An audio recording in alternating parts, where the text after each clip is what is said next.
O sea, pasa en esto como pasa en la política, le ponen el espejo retrovisor a esto. Pero oiga lo que se dijeron este fin de semana, tanto Duque a Petro como Petro a Duque. Y allí una batalla alrededor del modelo cubano, una batalla siempre interesante. Camila Carvajal. Este mensaje y este cruce de mensajes está, Néstor, exactamente como usted lo acaba de decir. Se inició con el mensaje del presidente Gustavo Petro, que antes de irse a Nueva York terminó la visita en la cumbre del G77 más China. Esto ocurrió en la isla. Y allí en Cuba, el presidente Gustavo Petro es desde donde hace el primer trino que provoca la polémica. Escribió Gustavo Petro: la entrada de Cuba a la lista de países que ayudan al terrorismo se debe a la solicitud que hizo el gobierno de Duque al gobierno de los Estados Unidos. Hoy mi gobierno negocia con los mismos negociadores libres del ELN La Paz.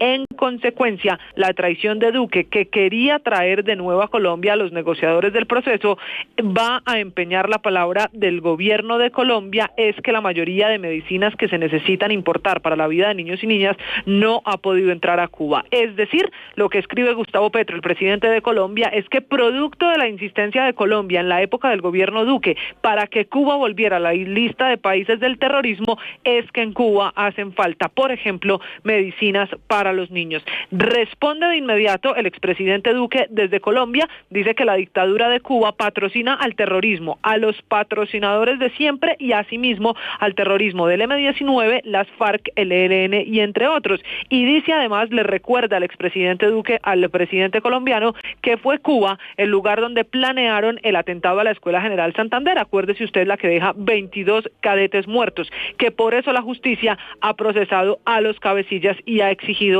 que se les dé su captura, y que esa es la polémica de fondo de qué debería hacerse en las negociaciones con el ELN. Termina esta polémica con quizá la frase más viral, por eso en redes sociales se ha usado mucho el numeral "me importa un pito", porque es el presidente Petro el que cierra su mensaje en esta pelea describiendo, comillas, "me importa un pito los que se creen demócratas con la sangre de niños colombianos y cubanos en sus manos". ¿Qué está ligando en este caso el presidente colombiano? Lo que él asegura: muerte de niños por falta de medicamentos, más, recuerde usted, bombardeos a los militares, y en este caso pues a grupos armados como el ELN, que dejaron como daños colaterales, así se llamó en su momento, niños muertos. Producto de eso es que esta mañana, Néstor, siguen todo tipo de reacciones en Colombia, pero también de cubanos que allí en la isla están hablando de esta pelea entre expresidentes, y también fuera de ella, quienes han sido expulsados, que siguen dando su opinión. Camila, gracias. 9:30 a.m. Felipe, un poquito rara la frase del presidente de Petro: "me importa un pito los que se creen demócratas".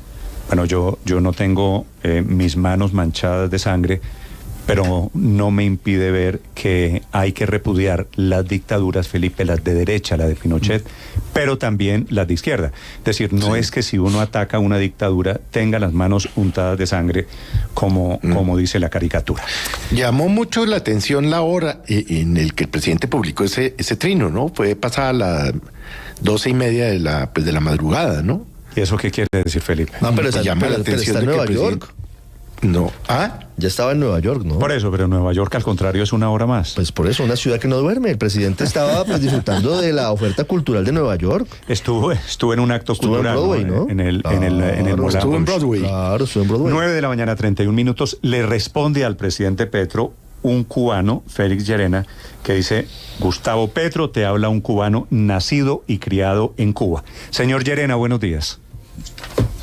Buenos días, estimado. Buenos días a ti, como buenos días también a toda la audiencia que a esta hora nos está sintonizando en Blue Radio. Gracias por la invitación. Señor Llerena, solo quiero hacerle una pregunta. Esto que dice usted como cubano, usted que estuvo de chiquito, por su mensaje leo, de chiquito en Cuba, criado y formado en Cuba, ¿esto es cierto? ¿Los Castro cuidaron que los niños tuvieran comida, salud y educación?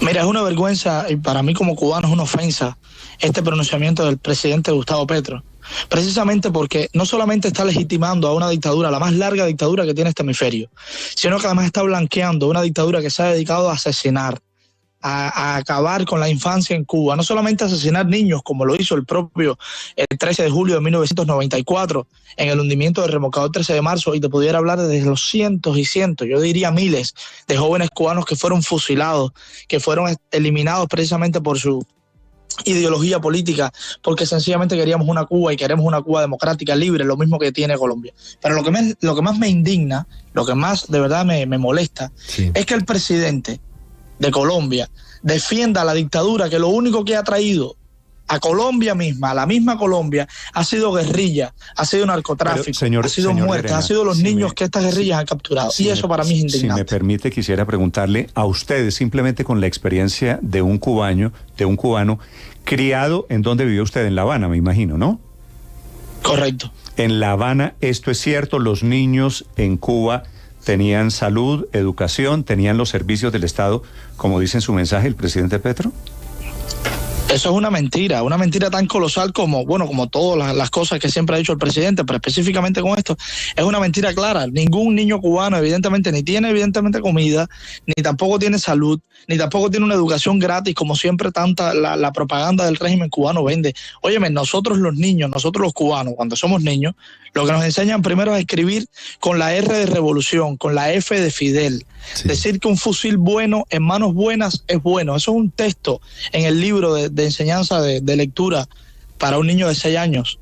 Pero no solamente eso, a los 6 años, hasta los que terminamos la escuela, nos enseñan a gritar todas las mañanas una consigna que ellos tienen, que se llama: pioneros por el comunismo, seremos como el Che.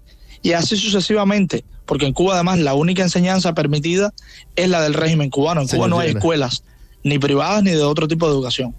La hipótesis del presidente Petro de que la situación difícil que hoy afrontan los cubanos obedece al bloqueo y obedece a su inclusión en el listado de países que apoyan el terrorismo, ¿usted considera que puede ser cierta?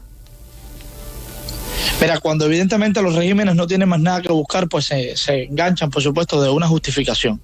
El embargo, como realmente lo que es, lo único que prohíbe evidentemente que empresas norteamericanas comercien con empresas cubanas robadas por ese régimen. Ese es sencillamente el embargo, y no incluye ni medicamentos ni incluye evidentemente comida. De hecho, el pollo que se importa, que se vende, que se distribuye en Cuba, viene casi al 90% de los Estados Unidos. Cuba le compra lo que sí evidentemente tiene que pagar al cash, porque Estados Unidos sabe bien claro que Cuba roba y estafa a los inversores que evidentemente les da crédito. Y por eso es que el embargo no le da crédito al régimen cubano. Y lo único que evidentemente le prohíbe es esto. Además, Cuba está fuera del sistema interamericano, por lo tanto no puede acceder a créditos en el Banco Interamericano o en el Banco Mundial, etcétera. Y además los critiquen y tampoco quiere. Entonces, que el régimen cubano no se justifique más, porque lo único que tiene en Cuba, el desastre económico, lo único que ha traído a Cuba, el desastre político y la falta de producción, la falta de medicina, la falta de comida, ha sido ese sistema que ha destruido todo, no solamente toda la producción nacional, sino que prohíbe, persigue y coarta todo tipo de libertad económica que puede existir para el pueblo cubano. Señor Llerena, ¿a qué edad salió usted de Cuba? Yo salí con 21 años. ¿Qué tanto ha cambiado la situación? Mirando un poquito la radiografía y la fotografía que hace el presidente Petro, ¿qué tanto ha cambiado esa realidad del acceso a la salud, acceso a la educación, alimentos y también para los niños particularmente? Cada día peor. Incluso hay muchísima gente con las que hablo en Cuba que me dicen: Félix, cuando tú estabas aquí estábamos bien, entre comillas, ¿no? Estábamos bien. Eso fue en el año 2017. De 2017 al 2023 no ha cambiado inclusive para mejor, al contrario, ha sido para peor. ¿Por qué? Porque sencillamente cuando tú te pasas 60 años sin producir nada, destruyéndolo todo, pues llega el momento que se te acaba todo. Y evidentemente no solamente, por muchos años tuvieron a la Unión Soviética, después por supuesto saquearon a Venezuela, ya hoy no tienen ni a Venezuela ni a la Unión Soviética, pues ¿qué les ha quedado? Pues eso. Y están tratando, estoy seguro, en lo absolutamente convencido, que están tratando de poner sus miras en Colombia. Sí, mi conclusión para los dos es que no hay dictadura buena. Son las 9:36. Gracias por acompañarnos esta mañana de lunes, señor Llerena. No, las gracias a ustedes por la invitación y por darnos voz a los que no tenemos.